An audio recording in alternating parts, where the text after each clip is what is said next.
Caesar shall fight. For the things that threatened me never looked, but on my back. For when they shall see the face of Caesar, they are vanished. My Lord, I never stood on ceremonies, and yet they fright me. There is one within, among the things we have heard and seen. The lioness had waved on the streets. Graves have yawned and yielded up their dead. Potency of Ubinu Bari. I know the slaves from Arochukwu. I know Africa. I know of a name, Kunta Kinte. I know a spirit, Wakanda. I know a slogan, Ubuntu. I know a river, Limpopo. I know a language, Swahili. I know a people raped of their wealth. My name is SIZA AMAH. I'm a writer and a performance poet. I was born in Aba, Enyimba City in Abia State. I was also born into a family of 4 siblings, so I'm the second son. Growing up as a young lad, I've always loved storytelling and as well being part of performance. And this performance as a child, during primary school, it was always, word banter where you are being called out, like a contest between your own primary school and another primary school, especially when the schools have dismissed. So during that time, I'm always the one representing my school to exchange words like banter with other schools. So I think this was where the let's say talent started about talking in public. So I had one awful experience during primary school. Maybe I called it awful because it was as a result of my academic performance. So I was being switched from one school to the other. I can remember attending over 3 to 4 primary schools because my father expected the best. But they didn't see the best coming anyway. So among 4 siblings, I was the underperformed lad, or let me say underperforming child as far as academics was concerned. And I had to struggle through a whole lot of stuff to, get into learning how to read, learning how to do other things that prove someone worthy in academics. They even had to buy a board for me. I was learning 3-letter words, 2-letter words. I can't forget the experience where I was asked to pronounce 12 naira. So seeing the naira sign coming before the 12, I called it naira 12. So all these were, my childhood experience. But one thing that my parents did not take away from me is that, that freedom to socialize. So as a growing lad, I had this freedom to socialize. When I come back from school, we had this freedom, to visit other friends, play until 6 p.m. Many of today's parents will be seeing that as this is kind of not giving your child the best. This is exposing your child to something that will not benefit him in the future, but it really did benefit me. Why? Because when I now joined secondary school, I discovered that all those experiences I may have built during my primary education and during socialization in our streets really helped me, because I came to understand that there are debate clubs, press clubs, drama clubs. So as someone who is already social, I was able to join these things, and I loved telling stories. So when I got to SS2, there was an audition on something people could do in their primary in their graduation. So I opted in to tell the Nigerian Civil War, Nigerian Biafran War stories. So that was where my journey into literature started. So I was guided by my government teacher, Sir Matthew. So I later delivered that speech during graduation, and parents, and even my father especially, was really proud. So I said because of that I was going to study history. Okay, in 2013 I wrote JAMB and also wrote up 2 tests at Afanikoku College of Education because I wanted to study history. So I wasn't given the course anyway, and I didn't know why, because I reached the cutoff mark. I went beyond it, but I didn't get admission. So the following year, I now changed my course of study or course of intent. I now applied to study English and literature. That was how I got into Alva. So it became a whole community. Because I saw a whole lot of groups that I could associate myself with. But I will only speak about one group that really helped me in my performance today. And that group was the Shakespearean Club, founded by the late Dr. Charles Corey. In the Shakespearean Club, we have been exposed to a new language that people have been shying away from, especially if you are not a fan of King James version of the Bible, because the language was strange. The language was, some persons will say, archaic. So we found ourselves, because we had this burning desire to be in art, to dramatize this. So when we found such club, without further ado, we identified ourselves with the club. A few of us in the school then, in my class then. So from my year 1, year 2, we started, learning Shakespeare, trying to cram the script, because it was all about cramming the script. Macbeth, Julius Caesar, and all those works, Hamlet, all those works of Shakespeare, because if you get to your final year, there will be a course you do called Studies in Shakespeare. So we wanted to start foregrounding on time. Something tragic happened in my year 3. That was 2007 January. Something very tragic, not only in the club, Shakespearean Club, not only in the school, not only in the department, but the entire Owerri. We lost Dr. Charles Corey. That was in January 2017. And prior to his death, we were already practicing, rehearsing how to stage Julius Caesar. And he died. May his soul rest in peace. But something remarkable too happened within that period. We were like, we wanted to do this performance before this man, like with him. We planned it out, and he's not here to see us do it. So we now decided to stage Julius Caesar on his memorial in school. It was done in 1,000 capacity. Everywhere was filled with students, the HODs, the whole lecturers, even the provost was in attendance. And I had to draft out that script from William Shakespeare's Julius Caesar. We went to theater arts and met with Dr. Kelechi Obonna and as well Mr. Chakowe.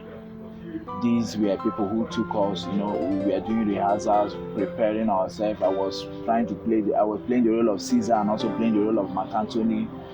I was always prompting most of my colleagues, prompting them whenever they forget their lines. And at the end of everything, on the day came and we staged this performance. It was mind-blowing. It was really mind-blowing. People were moved to tears because we likened Corey's death to Caesar's death.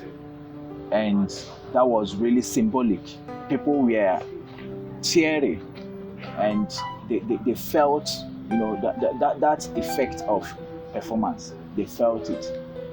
So fast forward to when I graduated and, I went back to Aba and associated myself with Aba Poetry Club because it was a new journey to who I have also become.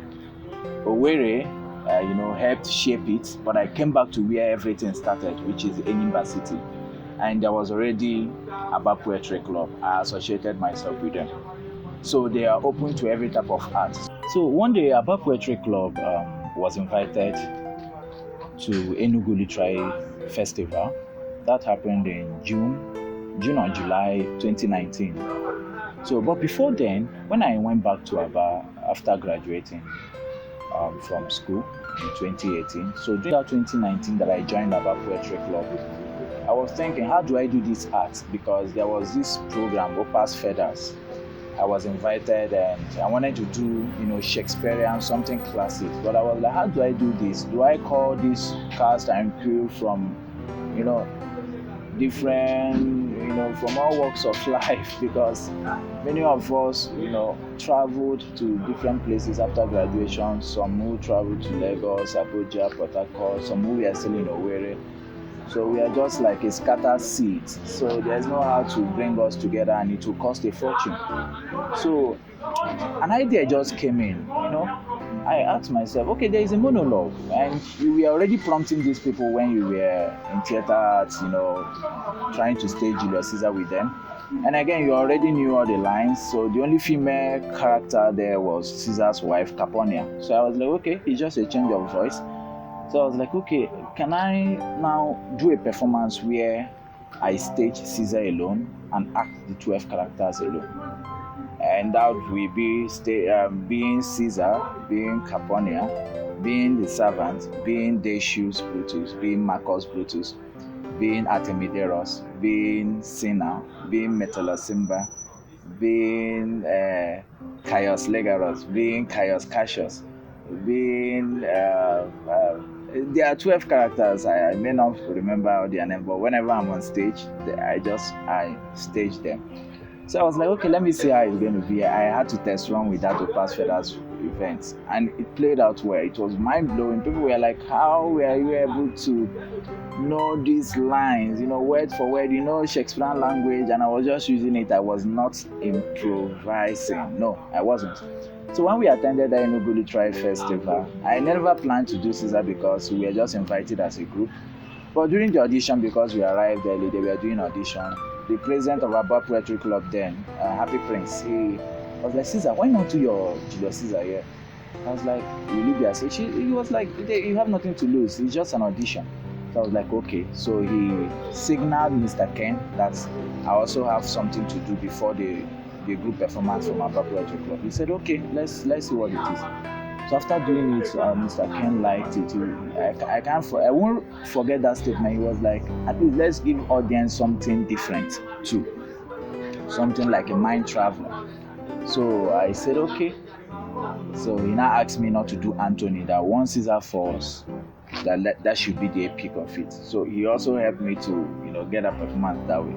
So after performing that day, it was really audience, everybody wanted, all those stuff now. They'll be like, you've pulled a trigger.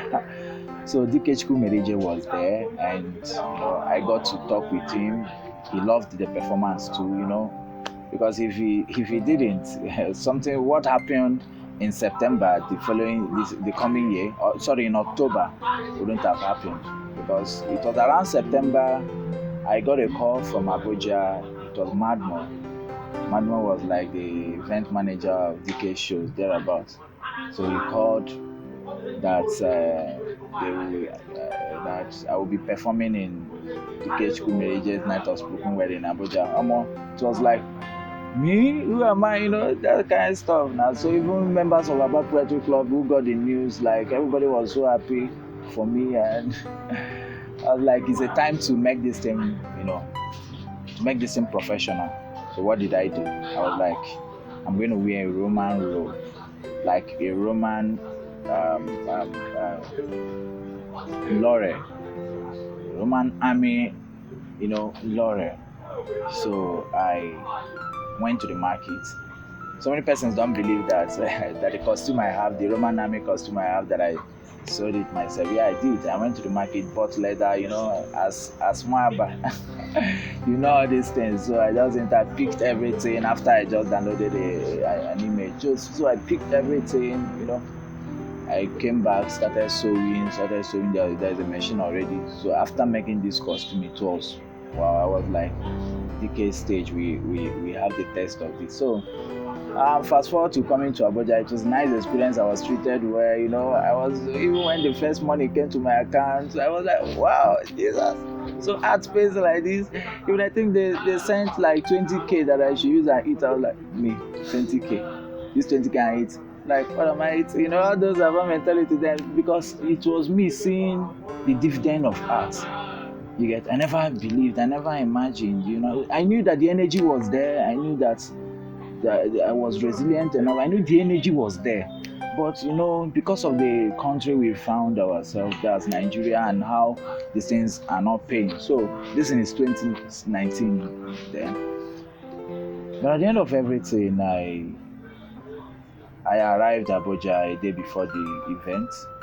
So, on the day of the event, I was taken for dress rehearsal. So it was now at the dress rehearsal that DK asked me, what performance do you want to do? Is it what you did in Enugu? I was like, yes. So when he now saw that I had a costume for it, he was like, wow, did you make this? You made this costume for this year? I was like, that's me being professional. We are now struggling on how will the light be handled, because, you know, it's a stage performance. So he was like, DK is really humble, and he was like, he will manage the light himself. I'm like, wow, you know, that kind of stuff now, you know, managing light for you. Okay, on the day of the event, before the performance proper, because the performance was to last for 2 hours, that's the whole show was to last for 2 hours. So DK already said he was going to be the one to start it and also end it. I also learned a lot from him that day. One among many is the fact that even if the audience is not, even if the hall is not filled with people, do your best like you have 1,000, you have millions watching you. So, but before then, I was not too, I won't say out of confidence, no. Okay, so prior to that event day, my friend Hope Riches already bought a ticket to attend and watch me. She came along with her sister Joy. So I already had, you know, fans that I know in Abuja there who were already there. So before then, you know, after wearing my costume, I told Hope that I'm scared, I'm feeling somehow, because the stage was really massive. It was really massive. Audience, gallery, everywhere filled up. So it was like that I can do it, I can do this, I can do it. So there is this statement that SIZA always make. Julius Caesar always, you know, make, let me just say, you know, one of those trying to boost your confidence or your morale. So I now used it as a boost to my confidence. So I was like, the things that threatened me never looked but on my back. For when they shall see the face of Caesar, they have vanished. So I kept on repeating this. The things that threatened me never looked but on my back. For when they shall see the face of Caesar, they have vanished. I was just using that to ease off, you know, every anxiety I was having. So I was to go before Amarachi Atama, because she was also one of the performers. So when it was my turn, I already, you know, the whole headset mic was fixed on me, and I went on stage. And when I came in, you know, definitely people will be surprised, because they've been having spoken word short stories, but now somebody is coming up with Roman costume, and let me just say, I just did the magic, because to me, that performance has been my best so far till now, because the stage, the lightning, stage effect, theatrical effect, and I really appreciate Sadiq Echkumeje for that opportunity, and as well agreeing to manage that light. Not everybody will agree to do that, and he did it so perfectly. The beauty of theater, was really, you know, portrayed. And if some of you have seen it, especially the ending part of it, you see the beauty of theater. And I acted the 12 characters. So that event announced me, because that was where Nigeria saw me for the first time. Yes, because if you've been doing performance, there are cities, there are events, there are caliber of people you need to, you know, perform before them. Then you know that for the country have seen you. So even after the event, I posted the stuff on the people were already celebrating me from Owerri, people from Aba. You know, this sense of belonging this will I say this level as an artist you get into, and you now become a community property, just like you say our own Chinua Achebe, our own SIZA AMAH, from our van, our van people were even claiming me, Aba people were claiming me, this stuff. You get claimed. So that's just the beauty of all this. And by then you won't even be looking at the money again. You'll be looking at, wow, you're really making impact. You become a voice, you become a brand.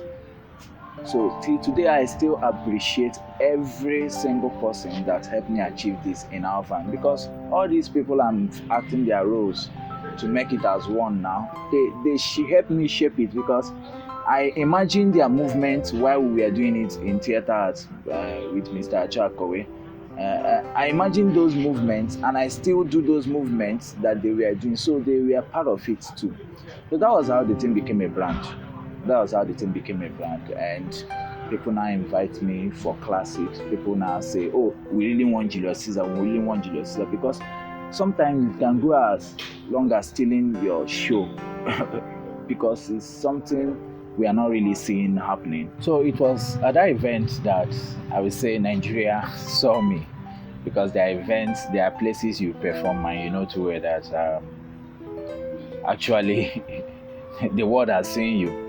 There are cities, there are caliber of people, there are performance, and there are events that you will attend. There are caliber of performance and artists that you be in their midst and you do something. There are caliber of audience that you get exposed to, and you be like, I think I now have a brand. I think I've been seen. I think Nigeria have seen me.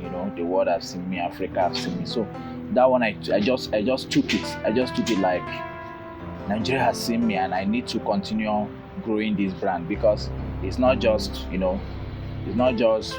pulling the trigger somewhere or mesmerizing people at an event and you don't maintain consistency. That's something you won't grow. So over time, I've gone as long as doing the art in other cities in Nigeria. It has been staged in Umuahia, it has been staged in Ilorin, it has been staged in Lagos, it has been staged in Owerri, Aba, Enugu, and just a few weeks ago it was staged in Port Harcourt too. So that is it for my journey so far in performance art. So aside from performance, I'm also into literary art. To the best of my knowledge, there are 3 types of art: visual art, plastic art, performance art, and literary art, which literary art actually is what I studied in school. So I also try out writing short story, but majorly I write poetry. I have works published in e-mags like Mama, Disquiet Art. I have a work at Giga Review, and so many of some other publications. And in the journey of literary art or publication, I think it has something to, if someone wants to advance in it, most times it's always as a publisher, lecturer, editor, what have you. So I was opportune to teach a course at Osiri University, African Poetry and Performance. And how I got this job is the story. The story sounds somehow, but I will just try and see how I can just have to link it with what I've already narrated, and that is my involvement with performance art. Because when Dr. Ikechi Aboba invited me to a workshop that was happening online, where Africans living in the diaspora and also across Africa, a meeting where they are trying to institute an institution that will decolonize African minds. So I was opportune to be in that meeting, where scholars are talking, and it tickled my fancy, and I wanted to make a contribution too, but I narrowed it down to poetry in African, society. So after the meeting, I was reached out to by Professor Siri, and I, talk. We got talking to the extent I had to share a link of this Julius Caesar performance that I did in DK Chukwumerije show. And his response was mind-blowing, and he was like, can I teach Africans how to perform their heritage like this on stage? That was how I got that job.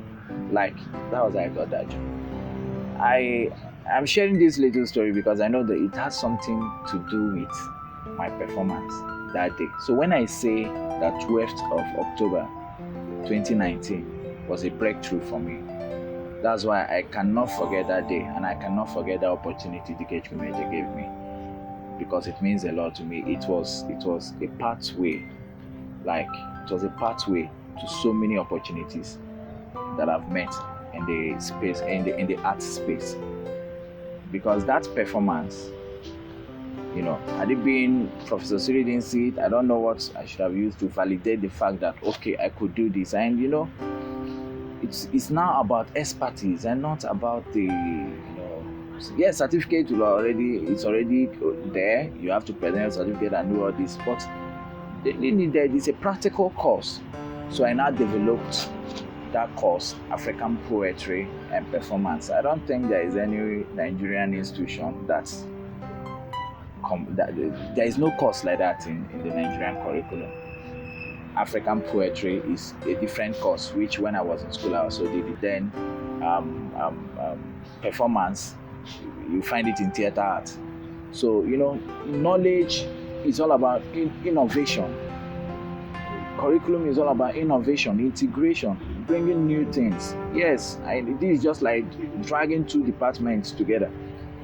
African Poetry from Department of English and Literature, Performance from theater art. So bringing them together, and it became a course.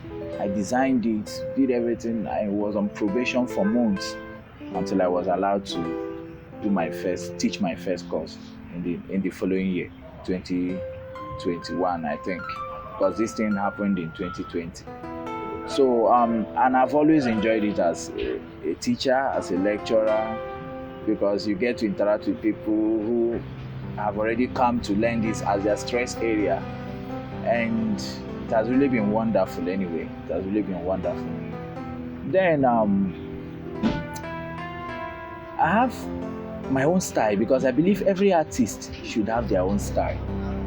I so much love what Amarachi Atama is doing. She carved a niche using Mbem to tell the Igbo story.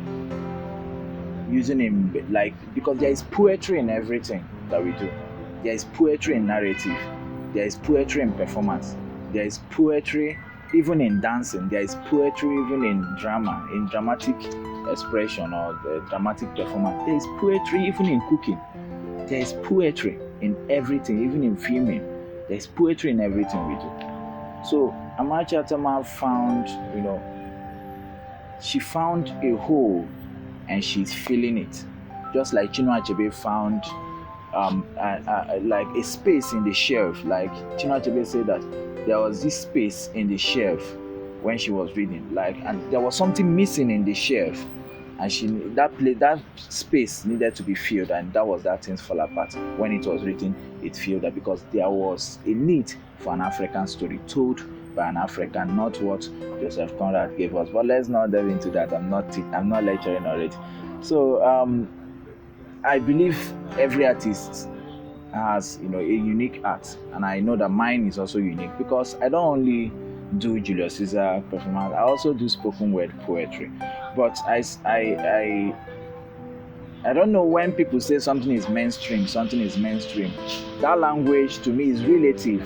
Not like I'm not in support of something being in support of the fact that mainstream exists, but I rather go with the word uniqueness. Every art, find what makes your art unique, and every art will have its audience. Yeah. because even the Julius Caesar cannot be done everywhere. If I enter secondary school, maybe junior secondary school to do it, it may sound abstract to them. So it has its audience. So my type of spoken word poetry is an integration of Igbo culture and as well, the using the alien language, but there will always be an infusion of Igbo culture, Igbo tradition. So most times if I'm invited for events to do spoken word poetry, I always start with Egofo, before I switch in. The other time in October this year, I was invited by the All Progressive Grand Alliance gubernatorial manifesto presentation. So seeing that people came from different local governments, and these are elderly, these are Igbos, I started with that Egofo. And from there, I will now enter into the normal English spoken, like my normal poetry. So that is how unique I see my performance in terms of spoken word poetry. For example, Ihan Iboko knows this about me. That's why when during Nkatumu Ibe by Center for Memory, a monthly lecture series, they invite me because they know too well, okay, this is Nkata Umu Ibe. Umu Ibe have gathered to talk about the things that concerns the society. So if you are bringing an artist, you bring an artist that will make them have a feel of what they are there for. So things like ekele m onye ukwu, ekele m onye nta, ekele m ikwu, ekele m ibe, kelekwa ikwu na ibe, ekele m ọha, ekele m eze, kelekwa ọha na eze. Ndị mụrụ m asị m ha riri nwa ha mụrụ. Ndị ga-aga ahịa asị m ha riri uru ahịa. Ndị ga-aga mba asị m ha zụta nke ọma. Ndị ga-aga ubi asị m ha kụta mkpụrụ ọma. Asị m ebe, ugo, atụpịa na nwanza, otu ụkwụ oshishi, otu eluigwe ọcha, nke si ibe ebelasị m ka mkpụkwa ya. Ataka hapụrụ amaghị mbazi ji ya. Azụ tọrọ nne nne ụtọ n'ofe ọkwụrụ ya. Ogbu nkwụ na nkwụ ya. Ọkụ ngwọ na ngwọ ya. Dibịa na-akpọ ọgwụ ya. Mmụọ egbula anyị, mmadụ egbukwala n'anyị. Onye isi anyị agafela n'ama, asị m ya n'ụzọ gbaa mgba.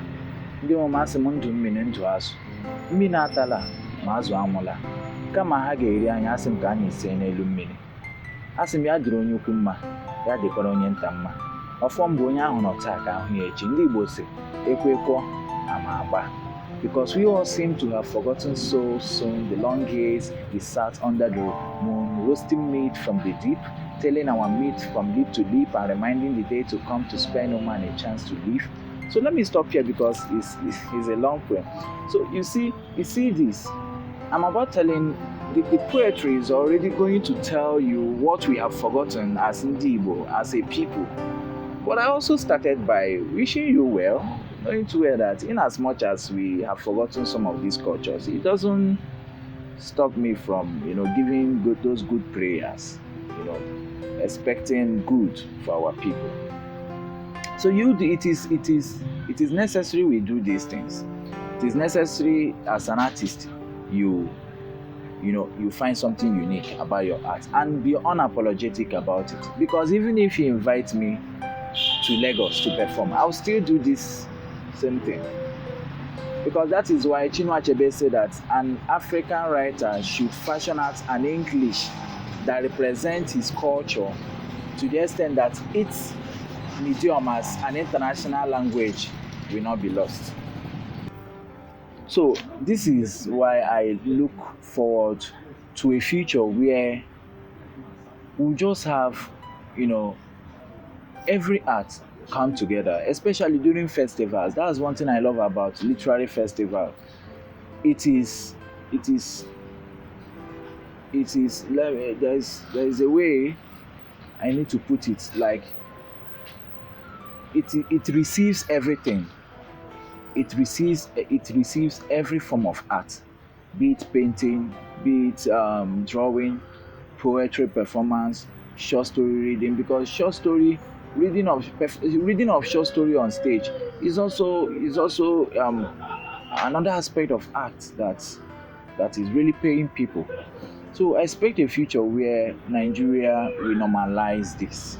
We normalize the fact that art is something people can come out and pay for, that is a profession, because most times they think people are doing it as a side job, side hustle. No, that's why most times if you if you put up a show and ticket it, people still think it's not worth them paying 1,000 naira to attend a show, 2,000 naira to attend a show. So I look forward to a future where it will be a norm, just like people pay to go and watch comedy shows and every other, to see musicians perform. You also pay to come and watch art. It's not because we are not marketing it well. It's not because we are not doing it well. Because art is therapeutic. When I say therapy, it's really therapeutic. I don't want to go telling you how Chinua Achebe's Ten Fall Apart saved a woman who wanted to commit suicide and after reading chapter 14. But the only thing I will have to tell you is go and read chapter 14 of Ten Fall Apart and you find how therapeutic art is. Art saves. Art is something lucrative. So I look forward to a future where we have art festivals in almost every city in Nigeria. Like every popular city, art festivals, and people will travel from across the country to attend. Yes, it's happening Leap Fest, it's happening in Abuja Literary Society or festival, but these things are not rampant, especially let's say in Southeast. Though we are growing, though we are trying, but I look forward to a future where we have theaters. Because you can't even count any theater that is not inside an institution. You can't see any theater that was just built by somebody. So, but this thing should be a norm. You should find these things in cities, and they tell you, okay, this is just for stage performance, and it should just be for it. Most of us that are staging plays are doing it at event halls. Making use of halls that just have an elevated portion, which is not really a stage. It's not really a theater. So I look forward to a future where this thing will be a norm, and I'm ready to be part of making that future come true. Let's say in the next 5 years, we'll be able to have a Nigeria where art is the only job someone can be doing and be paying his bills and also have a family. Just like there is this quote I always say that I look forward to a future where my daughter will see a school form that has parents' occupation, and she will write poet boldly in blocks. So that's it. Thank you very much. I am SIZA AMAH.